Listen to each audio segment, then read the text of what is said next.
जो एक स्वच्छ ऊर्जा के सपने से शुरू हुआ था, लेकिन अब कुछ और ही कहानी बयां कर रहा है। नमस्कार, आइए आज बात करते हैं ब्लू स्मार्ट के बारे में। एक समय था जब ब्लू स्मार्ट को भारत के इलेक्ट्रिक मोबिलिटी क्रांति का चेहरा माना जा रहा था।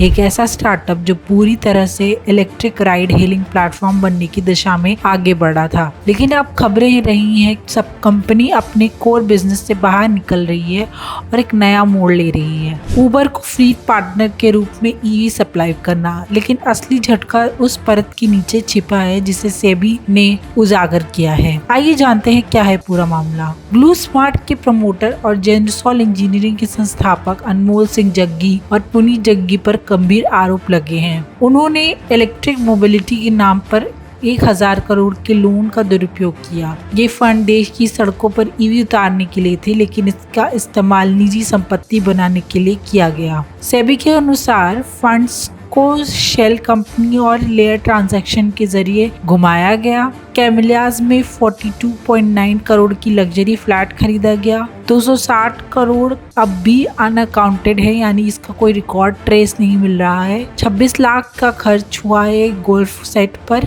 लगभग 3 करोड़ ट्रांसफर हुए एक पत्नी को और 6 करोड़ अधिक मां के खाते में भेजे गए। सेबी के अंतरिम आदेश से दोनों भाइयों के ऊपर भारी आरोप लगाए हैं और कहा है कि यह पब्लिक कंपनी फंड्स का घोर दुरुपयोग है। उन्हें किसी भी कंपनी के डायरेक्टर बनने से रोक दिया गया है, साथ ही मार्केट एक्सेस पर भी बैन कर दिया गया है। अब सवाल उठता है कि क्या इलेक्ट्रिक क्रांति का पतन है या निवेशकों के लिए चेतावनी। ब्लू स्मार्ट जैसी कंपनी, जिन्हें लोगों ने उम्मीद थी कि वे सस्टेनेबल फ्यूचर बनाएंगे, अगर इस तरह की वित्तीय अनियमितताओं में उलझती है तो इसका असर सिर्फ स्टार्टअप इकोसिस्टम पर नहीं बल्कि पूरे ईवी मूवमेंट पर पड़ता है। पर अब क्या वक्त आ गया है कि हमें सस्टेनेबिलिटी को सिर्फ गाड़ियों में ही बल्कि कंपनियों की फंडिंग और गवर्नेंस में भी ढूंढें।